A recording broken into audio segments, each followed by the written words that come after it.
The fluorescent lights hummed softly as David Chen made his usual rounds through the Riverside Concert Hall. It was just past 11 at night, and the building had finally gone quiet after a sold-out performance of Beethoven's Fifth Symphony.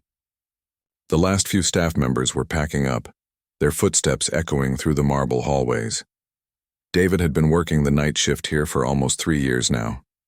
At 46 years old, he'd gotten used to the routine. Check the doors, walk through each floor, make sure the exits were secure, and keep an eye on the expensive equipment. The concert hall was one of the nicest buildings in the city, with its towering ceilings, crystal chandeliers, and that magnificent grand piano sitting center stage. That piano. Every single night, David would pause when he walked past it, just for a moment. His fingers would twitch slightly, almost unconsciously, as if they remembered something his mind tried to forget. The stage lights were always off by the time he made his rounds, but sometimes a bit of moonlight would slip through the tall windows and catch the piano's polished black surface, making it glow like some kind of sacred object. Tonight was different, though. David noticed that the lights in the administrative offices were still on. That was unusual. Most of the staff cleared out by 10, eager to get home to their families. He walked toward the offices to investigate, his keys jingling softly on his belt. Inside the main office, he found Mr. Richard Ashford, the new director of the concert hall. Ashford had only been in the position for about 2 months, but he'd already made quite an impression on everyone. And not a good one. The man came from serious money. His family owned half the real estate downtown, and he'd gone to fancy schools overseas.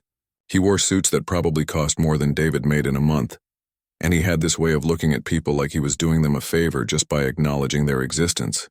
"Still here, sir?" David asked politely, poking his head through the doorway. Ashford glanced up from his computer, barely making eye contact. "Obviously. I'm reviewing the quarterly budget. Some of us have important work to do." David nodded and was about to continue his rounds when Ashford spoke again. "You walk past the main stage on your route, don't you?" "Yes, sir. Every hour." "Good. Make sure you keep your distance from that piano. It's worth $200,000, imported from Germany. One scratch, one fingerprint, and we'd have a serious problem." "Understood, sir. I'm always careful." David turned to leave, but something made him pause. Maybe it was the long night, or maybe it was the way the moonlight had looked on those keys earlier. He turned back. "It's a beautiful instrument," he said quietly. "The Steinway. You don't see many like that." Ashford's eyes narrowed. He leaned back in his leather chair, a thin smile crossing his face. "You know about pianos, do you?" "What, did you watch a YouTube video?" "I just appreciate good craftsmanship, that's all." "Appreciate it from a distance." Ashford stood up and walked around his desk. "You know what your job is? Your job is to walk around this building with your flashlight and make sure nobody breaks in. That's it. You're not here to appreciate the art. You're not here to understand the music. You're here to lock doors and look intimidating." David felt his jaw tighten, but he kept his expression neutral. He'd dealt with people like this before. "Of course, sir. Just doing my job," but Ashford wasn't done. He seemed to be warming up to his own cruelty, enjoying it. He called out toward the hallway where a few cleaning staff were working. "Hey, everyone, come here for a second. I want you all to hear this." 3 members of the cleaning crew appeared, looking uncomfortable. They knew Ashford's reputation, too. "Our security guard here seems to have an interest in our piano," Ashford announced, his voice dripping with sarcasm. "He appreciates fine instruments. Isn't that touching?" The cleaning staff shifted awkwardly, not sure where this was going. Ashford walked closer to David, looking him up and down with obvious disdain. "Let me make something absolutely clear so there's no confusion.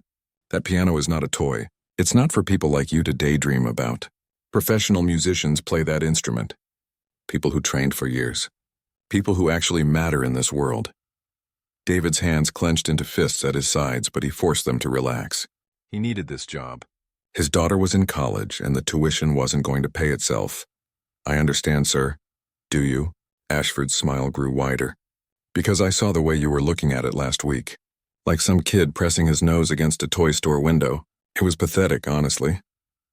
One of the cleaning staff, an older woman named Mrs. Rodriguez, who'd always been kind to David, looked down at her feet.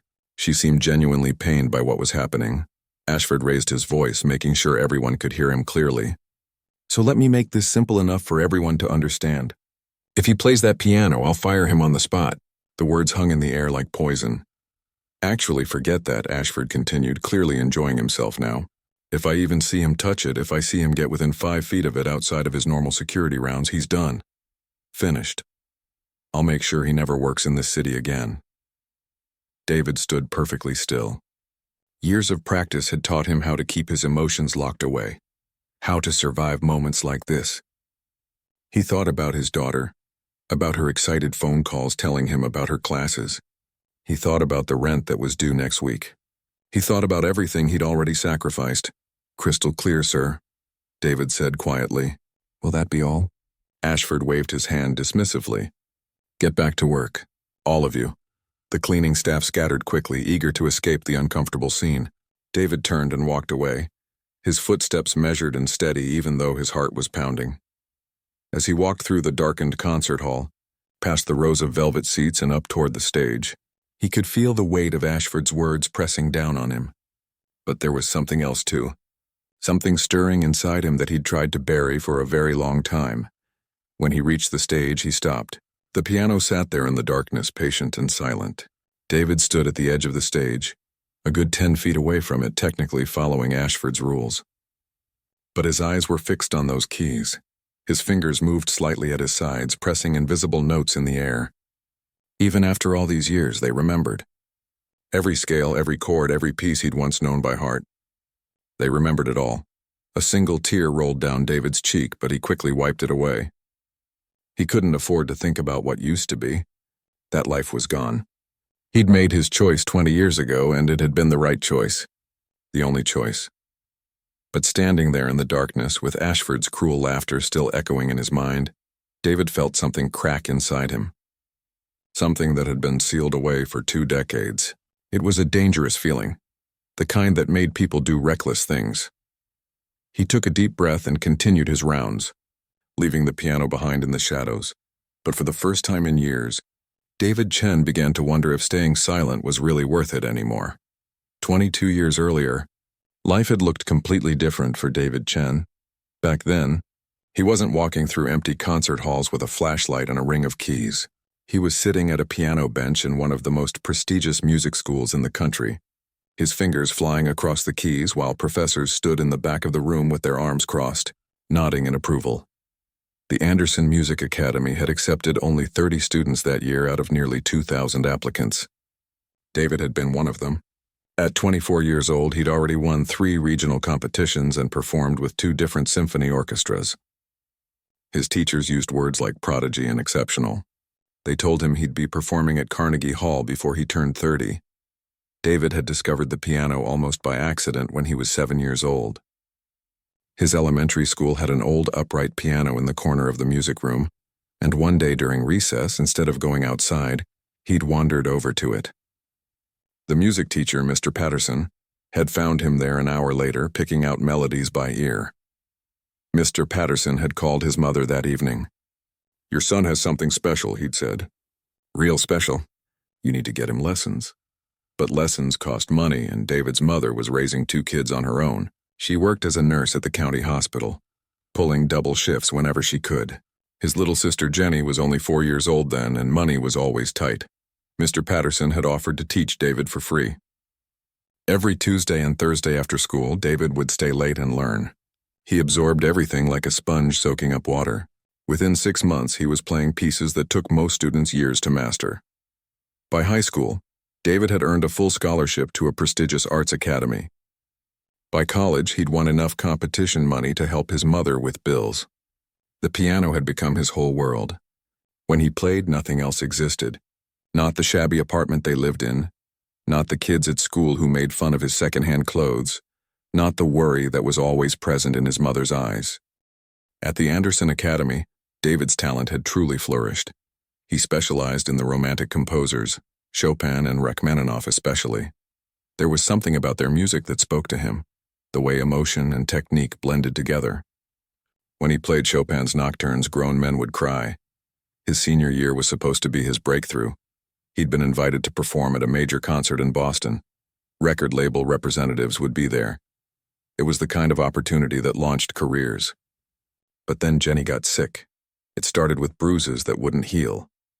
Then the exhaustion so severe that she could barely get out of bed. She was only 21, finishing up her nursing degree, following in their mother's footsteps. David remembered the phone call from his mother like it was yesterday. "David, you need to come home, it's Jenny." The diagnosis was acute myeloid leukemia, aggressive.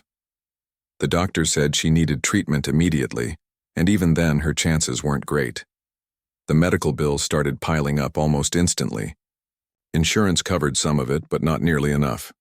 There were experimental treatments that might help, but those weren't covered at all. David's mother was already working herself to exhaustion. At 60 years old, she was picking up every shift she could find, but it wasn't enough. The debt was growing faster than they could manage. David had sat in the hospital room holding Jenny's hand while she slept, her skin pale and paper-thin. She looked so small in that bed, nothing like the energetic kid who used to dance around their apartment while he practiced piano. He'd thought about his upcoming concert, about the career that was finally within reach. He'd worked his whole life for this moment. But sitting there in that sterile room with its beeping machines and antiseptic smell, the choice became crystal clear. David withdrew from the academy 2 weeks before graduation. He sold his piano, a beautiful Yamaha that his teachers had pooled money to help him buy. He sold his competition medals to a collector. He took everything he had and gave it to his mother. Then he got a job. Actually, he got 3 jobs. He worked construction during the day, delivered pizzas in the evening, and did overnight security at a warehouse on weekends. He slept maybe 4 hours a night, sometimes less. The treatment took 2 years. 2 long, brutal years of chemotherapy and hospital stays and setbacks and small victories. David watched his sister lose her hair, watched her lose weight until she was barely recognizable, watched her fight with everything she had, and she won. Jenny went into remission. The doctors called it a miracle. David called it worth every single sacrifice he'd made. After she recovered, Jenny went back to school and finished her nursing degree. She got married a few years later to a good man who worked as a teacher. They had 2 kids now, and Jenny never missed one of their school events. She was alive and healthy and happy. David's mother had passed away 3 years ago, peacefully in her sleep. At her funeral, Jenny had held David's hand and whispered, "She was so proud of you." She told me that all the time. But David had never gone back to the piano. Not really. At first, it had been too painful. Every time he saw a piano, he thought about everything he'd given up. The concert in Boston had gone to another pianist, someone who'd gone on to record 5 albums. David's former classmates from the academy were performing all over the world now. He'd see their names sometimes in concert programs or online, and it felt like looking at a life that belonged to someone else. The construction work had destroyed his hands anyway. They were calloused and stiff, not the flexible, sensitive hands of a pianist. He'd moved on to security work because the pay was better, and the hours were more stable. Years passed. David got married, had a daughter named Lisa. The marriage didn't last, but Lisa did. She was his whole world now, a bright and ambitious kid studying engineering at State University. She had his work ethic and her mother's practical mind. David never told Lisa about his past as a musician. What was the point? That person was gone. He was a security guard now, and there was no shame in that. It was honest work, and it paid Lisa's tuition, but the music never really left him. Late at night, when he couldn't sleep, David would close his eyes and hear entire symphonies in his mind. His fingers would move against his blanket, playing pieces he hadn't touched in over 2 decades. Every note was still there, perfectly preserved in his memory like insects trapped in amber. Walking through the Riverside concert hall every night was its own special kind of torture. He'd listen to the performances from the back hallway, hear the applause, feel the vibration of the music through the walls, and afterward, he'd walk past that piano and remember what it felt like to create something beautiful. Before Ashford had arrived, the previous director had been kind to David. Mr. Thompson had once found him standing near the stage after a particularly moving performance of Rachmaninoff's Second Piano Concerto. David had tears streaming down his face. "You all right, David?" Mr. Thompson had asked gently. "Just allergies." David had lied. Beautiful performance, though. Mr. Thompson had given him a long look, like he understood something David wasn't saying, but he'd never pressed the issue. Now Mr. Thompson was gone, retired to Florida. And in his place was Ashford, a man who saw people like David as nothing more than furniture that happened to move around and collect a paycheck. That night, after Ashford's humiliation, David went home to his small apartment and sat in the dark. His hands rested on his knees and slowly, unconsciously, his fingers began to move. They played Chopin's Nocturne in E-flat major, one of the first pieces he'd ever mastered. The music existed only in his mind, but it was perfect. 2 weeks had passed since Ashford's public humiliation, and David couldn't stop thinking about that piano. It was getting worse. Every night when he walked past it, the pull was stronger. Sometimes he'd stand there for 5 minutes just staring at it, his hands trembling slightly at his sides. He felt like an addict walking past a bar, knowing one step inside would destroy everything but wanting it anyway. The rational part of his brain kept reminding him about Lisa's tuition, about the rent that was due in 3 days, about the fact that good security jobs weren't easy to find at his age. But there was another voice too, one that was getting louder. That voice asked him what he was so afraid of. It reminded him that he'd given up 20 years of his life, and for what? So he could walk past pianos forever pretending he was someone he wasn't? So people like Ashford could mock him and treat him like he was invisible? It was a Friday night, nearly 2 weeks, to the day after the incident. David checked his watch, 2:15 in the morning. The concert hall was completely empty. He'd done his rounds 3 times already. Every door was locked. Every window was secure. The building was silent except for the soft hum of the heating system. David stood at the entrance to the main auditorium, looking down the long aisle toward the stage.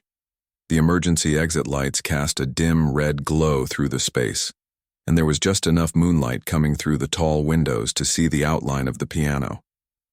His heart was pounding so hard he could hear it in his ears. This was crazy, absolutely crazy.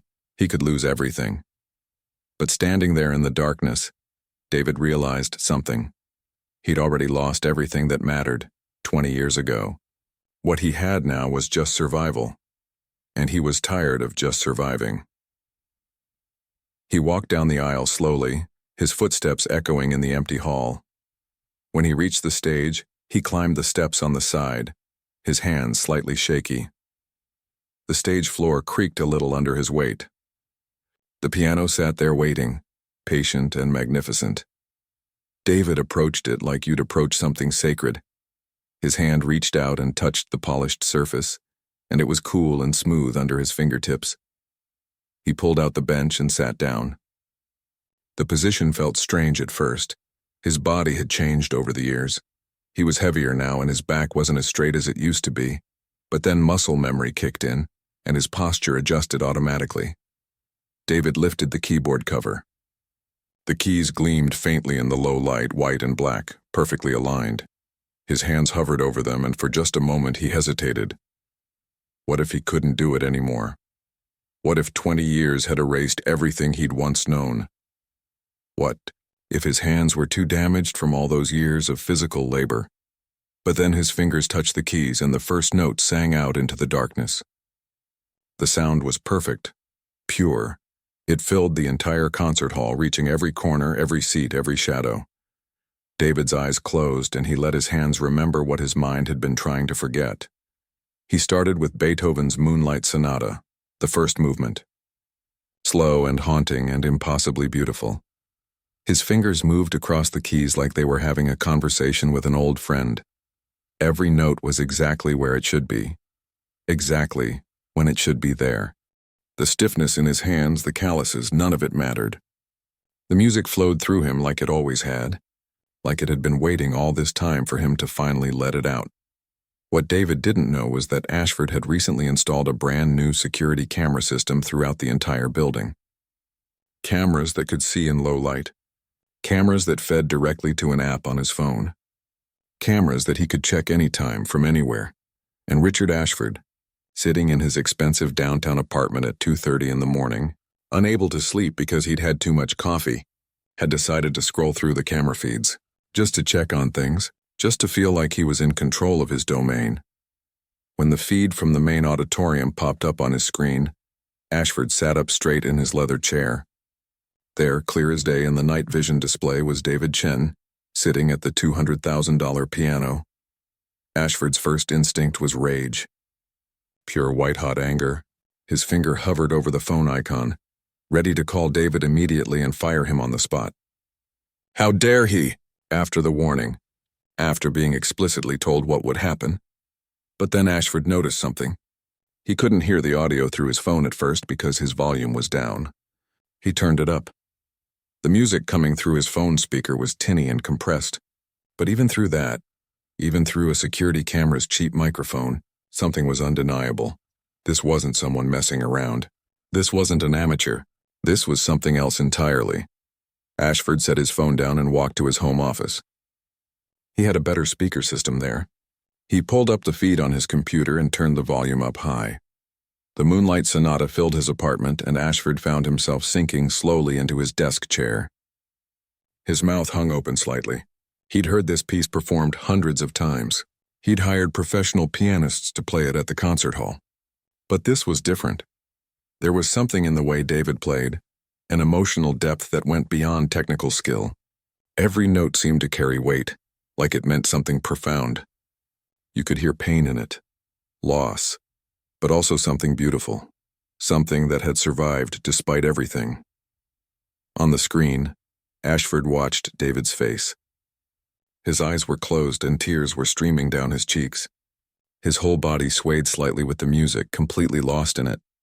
The first movement ended, and for a moment David sat perfectly still, his hands resting on the keys. Then he transitioned seamlessly into Chopin's Nocturne in E-flat major. Ashford leaned forward, his elbows on his desk, his hands clasped in front of his mouth. The music was devastating. Absolutely devastating. It was the kind of performance that made you forget to breathe. This wasn't possible. This couldn't be real.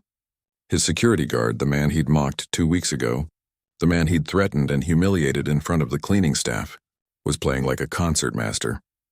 Ashford felt something uncomfortable stirring in his chest. It took him a moment to identify it because it was so unfamiliar. Shame. It was shame. David played for 20 minutes straight, moving through pieces that Ashford recognized and some he didn't. Rachmaninoff, Debussy. Each one performed with the same extraordinary skill and emotional honesty. When David finally stopped, he sat at the piano for a long moment with his head bowed. His shoulders shook slightly, and Ashford realized the man was crying. Really crying. Not just a few tears, but the kind of crying that comes from somewhere deep inside. From years of holding everything in. David stood up slowly, closed the keyboard cover with reverent care, and pushed the bench back into place. He wiped his face with his sleeve, took one last look at the piano, and then walked off the stage. Ashford watched him disappear from the camera's view. The concert hall was empty again, silent again. But Ashford's mind was racing. He sat there in his office for another hour just thinking. He replayed parts of the recording, watching David's hands move across the keys, seeing the expression on his face. Every assumption he'd made about this man had been completely wrong. Finally, around 4 in the morning, Ashford made a decision. He sent a text message to David's phone. "Come to my office tomorrow evening when you arrive for your shift. We need to talk." He didn't sleep the rest of the night. He couldn't. He just kept watching that recording over and over, and each time the shame grew heavier. At his own apartment across town, David had finally made it home. He sat on his couch in the dark, still trembling slightly from adrenaline and emotion. His phone buzzed. When he saw Ashford's message, his stomach dropped. He knew. Somehow Ashford knew. David closed his eyes and took a deep breath. Well, at least he'd gotten to play one more time. At least he'd had those 20 minutes.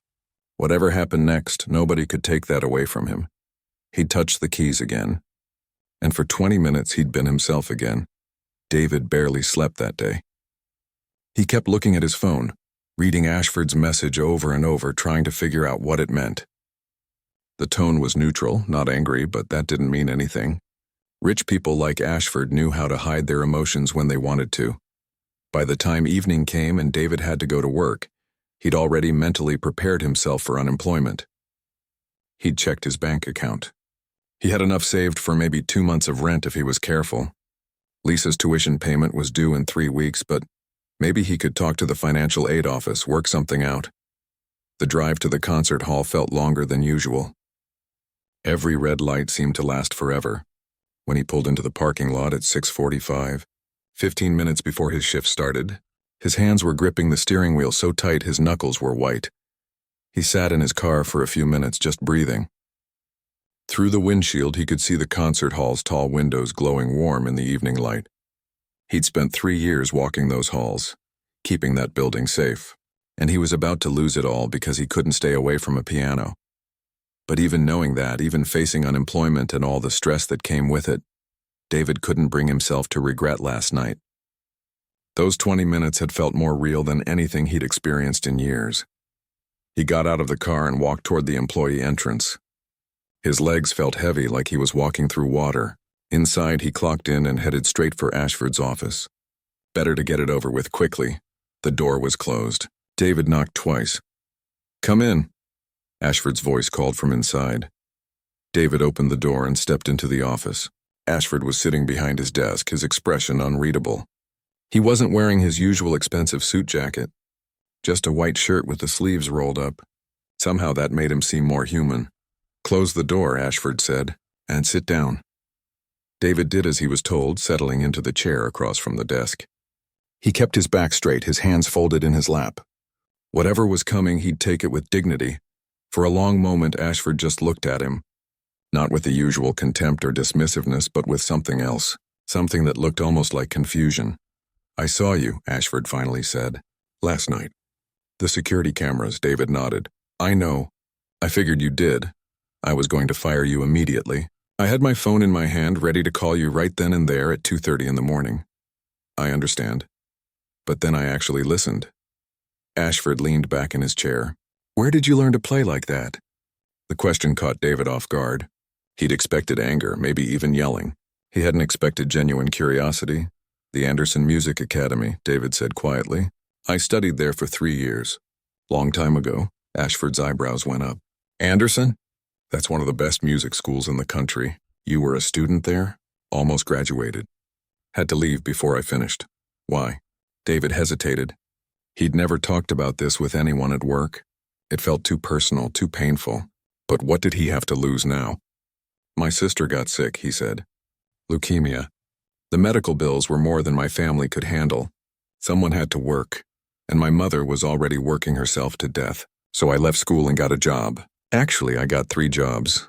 Ashford was quiet, his expression shifting. "Your sister. Did she survived?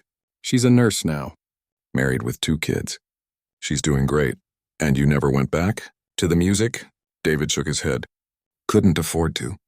By the time she was healthy again, too much time had passed. My hands weren't the same. And I had other responsibilities. I got married, had a daughter. Life moves forward, you know? You can't go back."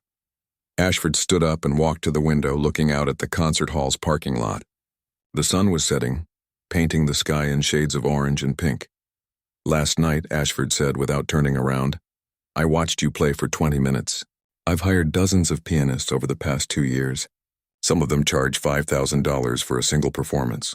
But what you did last night," he turned back to face David, "that was something different. That was real artistry."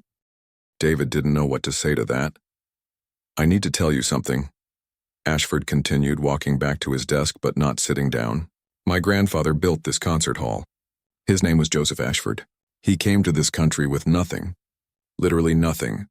He worked as a janitor at Radio City Music Hall in New York, mopping floors and cleaning toilets."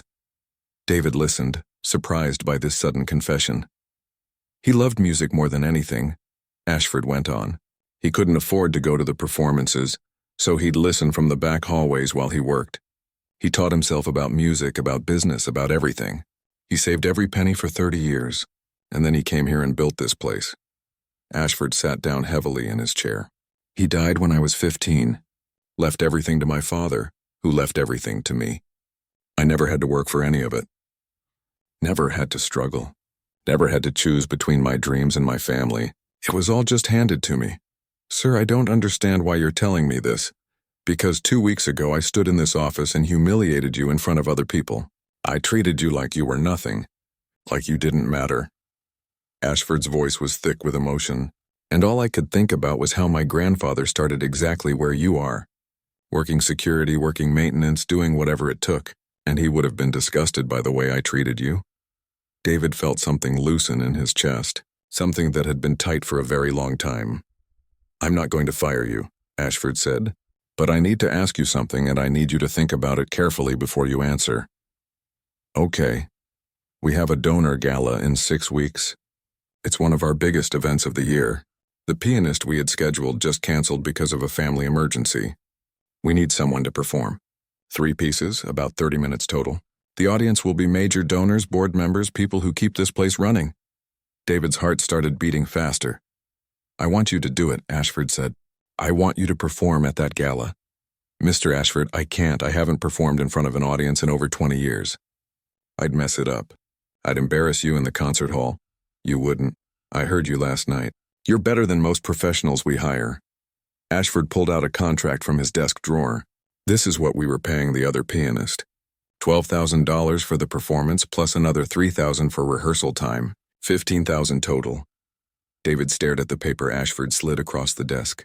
$15,000. That was more than he made in 6 months of security work. That's Lisa's tuition, David said without thinking. Your daughter? She's studying engineering at State, smart kid. Way smarter than me. Ashford smiled slightly. I doubt that. Look, I'm not doing this out of charity. I'm doing this because you're genuinely talented, and I think my grandfather would have wanted me to give you this chance. The chance someone gave him way back when. David picked up the contract with shaking hands. The words blurred slightly because his eyes were filling with tears. There's something else, Ashford said. I have connections. People at music schools, performance venues, recording studios. If you're interested after the gala, I can make some calls. Maybe help you find opportunities to teach or perform occasionally. Nothing that would interfere with your day job if you want to keep it. Why are you doing this? David asked. Really? Ashford was quiet for a moment. Because last night watching you play, I realized something. I've been running this concert hall for 2 years and I've been treating it like a business. Just numbers and contracts and bottom lines. But that's not what my grandfather built. He built a place where music could matter, where it could change people. He looked directly at David. You reminded me of that. You reminded me what this place is supposed to be. David looked down at the contract, then back up at Ashford. 6 weeks? 6 weeks. We'll schedule rehearsal time. You can use the piano whenever you need to practice. And David? Ashford's voice softened. I'm sorry for what I said before, for how I treated you. That was wrong. David took a deep breath and picked up the pen on Ashford's desk. His hand was still shaking slightly as he signed his name at the bottom of the contract. Thank you, he said quietly. You have no idea what this means. I think I do, Ashford replied. The 6 weeks that followed were the strangest and most wonderful of David's life. Ashford had given him full access to the concert hall during off hours. Every afternoon before the evening performances started, David would arrive early and practice. At first, his hands cramped after just 15 minutes. The muscles had forgotten what it felt like to stretch and move in those specific ways. But slowly, day by day, they remembered. David had chosen 3 pieces for the gala. Beethoven's Moonlight Sonata, because that was the first piece he'd played after 20 years. Chopin's Nocturne in E-flat major, because it had always been his favorite. And for the finale, Rachmaninoff's Prelude in C-sharp minor, a powerful and dramatic piece that would showcase everything he could do. The rehearsals were brutal. David's hands would ache so badly some nights that he couldn't sleep. He'd sit with them in ice water, wondering if he'd made a terrible mistake. But then he'd go back the next day, and the music would pull him through the pain. He'd told Lisa about the performance during one of their weekly phone calls. She'd been quiet for a long moment. Dad, she'd finally said, I didn't know you could play piano. It's been a long time, he'd replied. I used to before you were born. Why didn't you ever tell me? David had struggled with how to answer that. I guess I thought that person was gone. That part of my life was over. But it's not over, Lisa had said. It's just starting again. Those words had stayed with him through all the difficult rehearsals, all the moments of doubt. The night of the gala finally arrived. The concert hall was transformed. Crystal chandeliers sparkled overhead. Round tables covered in white linen filled the main floor, each one decorated with elaborate flower arrangements. The stage had been set with the piano front and center, a single spotlight ready to illuminate it. David stood backstage in a dressing room, wearing a tuxedo that Ashford had rented for him. He barely recognized himself in the mirror. His hands were shaking so badly he'd had trouble with the bow tie. One of the stage hands had helped him fix it. There was a knock on the door. 5 minutes, Mr. Chen. 5 minutes. David sat down on the small couch in the dressing room and put his head in his hands. What was he thinking? These people out there had probably heard some of the best pianists in the world. They'd know immediately that he was a fraud, a security guard playing dress-up. Another knock. The door opened and Ashford stepped inside. He was wearing a sharp tuxedo, looking every bit the concert hall director. "How are you feeling?" Ashford asked. "Terrified," David admitted. "I think I'm going to be sick." Ashford sat down next to him. "My grandfather used to say that the difference between amateurs and professionals isn't that professionals don't get nervous. It's that professionals perform anyway. Your grandfather sounds like he was a wise man." He was. Ashford stood up and held out his hand. "Come on, there's someone here who wants to see you." Confused, David followed Ashford out of the dressing room and down the back hallway. Ashford led him to a side entrance that opened near the front rows of seats. He pointed toward a table right by the stage. Sitting there, wearing a beautiful blue dress, was Jenny, David's sister. And next to her were her husband Tom and their 2 kids. But that wasn't all. At the same table sat Lisa, his daughter, wearing a dress he'd never seen before, her hair done up fancy. David's breath caught in his throat. I called them," Ashford said simply. "I thought you should have your family here for this." David's eyes filled with tears. He looked at Ashford, unable to find the words. "Go on," Ashford said gently. "Go say hello." "You've got 3 minutes." David walked over to the table. Lisa saw him first and jumped up, throwing her arms around him. "Dad, you look so handsome." She was crying and laughing at the same time. Jenny stood up next, and she was crying too. "David, I can't believe this. All these years and I never knew." "You weren't supposed to know," David said, hugging her tight. "Nobody was supposed to know." "Why not?" Jenny asked, pulling back to look at him. "Because I didn't want you to feel guilty. I didn't want anyone to think I regretted my choice." "Because I don't." Jenny grabbed his face in her hands. "You gave up everything for me, and I never even got to thank you properly. But I'm thanking you now, and I'm telling you that you better go up on that stage and show everyone how amazing you are." David laughed through his tears. "I'll try, Mr. Chen." The stage manager was motioning urgently. "It's time." David kissed his daughter on the forehead, squeezed his sister's hand one more time, and headed backstage. His heart was pounding, but it was different now. The fear was still there, but so was something else. Purpose, joy, a sense of rightness that he hadn't felt in 2 decades. Ashford walked out on stage first to introduce him. David watched from the wings as Ashford approached the microphone. "Good evening, everyone. Thank you all for being here tonight. Before we begin dinner, we have a very special performance for you. The pianist you're about to hear has an unusual story. Until very recently, he worked here at the Riverside Concert Hall as a security guard." There was a murmur through the audience. "His name is David Chen, and 22 years ago, he was a student at the Anderson Music Academy. He left school just before graduation to care for his sick sister, giving up his dreams to save her life. He hasn't performed publicly since then, but tonight he returns to the stage. Ladies and gentlemen, please welcome David Chen." The applause started as David walked out. It wasn't polite applause. It was warm and genuine. He saw people standing up. His sister was sobbing. Lisa was clapping so hard her hands must have hurt. David sat at the piano and adjusted the bench. The audience grew quiet. The spotlight was warm on his face. His hands found the keys, and for just a moment everything else disappeared. The audience, the fear, the years of sacrifice. All of it faded away until there was only the music. He began with the Moonlight Sonata. The first notes floated out into the concert hall, delicate and haunting. David poured everything into it. Every year of silence. Every night walking past this piano wishing he could touch it. every moment of wondering if he'd made the right choice. The piece ended, and the applause was thunderous. David moved immediately into the Chopin Nocturne, not giving himself time to think. This piece was different. It was about beauty persisting through hardship, about finding grace in difficult circumstances. His fingers danced across the keys and he heard someone in the audience actually gasp. When the nocturne ended, David took a breath and launched into the Rachmaninoff. This was the showpiece, the technically demanding finale. His hands flew across the keyboard, the powerful chords filling every corner of the hall. The piece built and built, getting more intense, more passionate until the final dramatic conclusion. The last note rang out and slowly faded into silence. For a moment, nobody moved.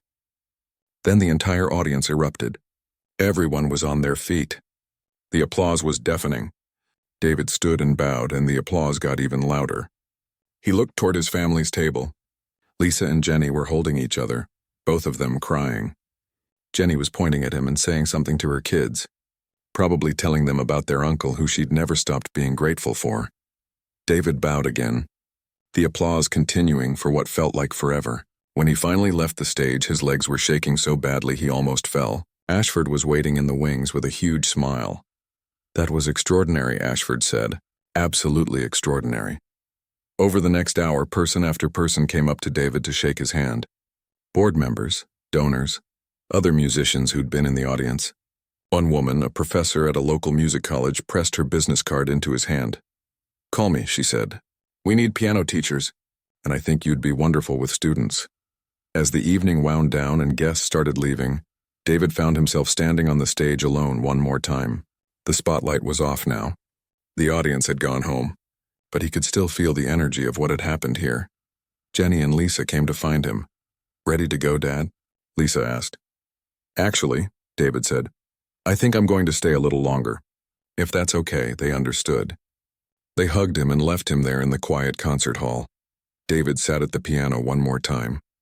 He didn't play anything dramatic this time. Instead, he played something simple and soft. A lullaby he used to play for Lisa when she was a baby. Before the piano had left his life, Ashford appeared from the back of the hall and sat in one of the front row seats, just listening. When David finished, Ashford spoke quietly. "So what happens now?" David thought about the business card in his pocket, about the opportunity to teach, about the possibility of performing again, even if just occasionally, about the fact that he'd proven to himself that the music was still there, still alive, still his. "Now," David said, "I stopped pretending I'm someone I'm not. I'm a security guard, but I'm also a musician. I can be both." "Yes," Ashford agreed. "You can be both." David closed the keyboard cover and stood up.